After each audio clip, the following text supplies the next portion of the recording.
अस्सलाम वालेकुम दोस्तों, आप देख रहे हैं रोशनी का सफ़र 90 और मेरा नाम हुमैरा खान है।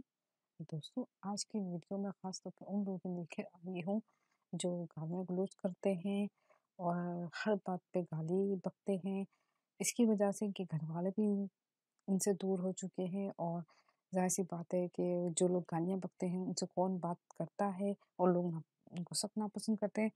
तो दोस्तों, ये वज़ीफ़ा आप लोगों के लिए है, मेहरबानी करके आप लोग गालियों से परहेज़ करें, क्योंकि जो भी कोई एक गाली बकेगा कब उसका कब्र का एक बिच्छू ज़िंदा हो जाएगा।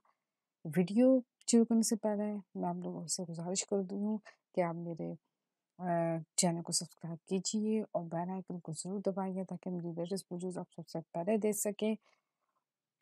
चलिए जी, शुरू करते हैं। दोस्तों, ये अमल वास्ते हर परेशानी की बहुत अफ़ज़ल है, बस अल्लाह ताला पे पूरा यकीन रखकर अमल करें, इंशाल्लाह बहुत फ़र्क आएगा। अमल की कामयाबी के लिए चंद ज़रूरी हिदायत हैं। दोस्तों, 5 वक़्त की नमाज़ की पाबंदी करें, क्योंकि नमाज़ कामयाबी की कुंजी है। हर अमल कामयाब होगा जब आप 5 वक़्त की नमाज़ पढ़ेंगे। झूठ से और नशे से तो हमेशा दूर ही रहें, क्योंकि ये चीज़ें अल्लाह पाक से दूर कर देती हैं। किसी भी अमल को करने से पहले अपना ईमान और तवक्कल अल्लाह ताला पे पूरा रखें।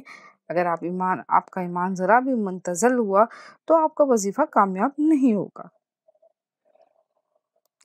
अमल शुरू करने से पहले 11 मरतबा दुरूद शरीफ शुरू में और 11 मरतबा अमल के बाद अदा कीजिए।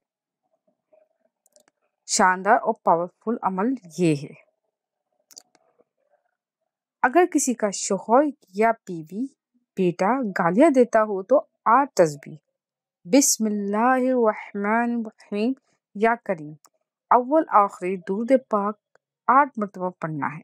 ये हमें सुबह शाम करना है। और अगर शौहर को या किसी को भी गालियाँ देने से रोकना है तो एक कागज़ लेकर इस पे शौहर की ज़बान बनाए और इस पे बिस्मिल्लाहिर्रहमानिर्रहीम या करीम लिखिए और इस पे खुशबू लगा के तस्वुर करें कि तेरी ज़बान पे तो अल्लाह पाक का नाम लिखा है और तू गालियाँ देता है, और जब भी वो गालियाँ देगा वो यही तस्वुर करेगा।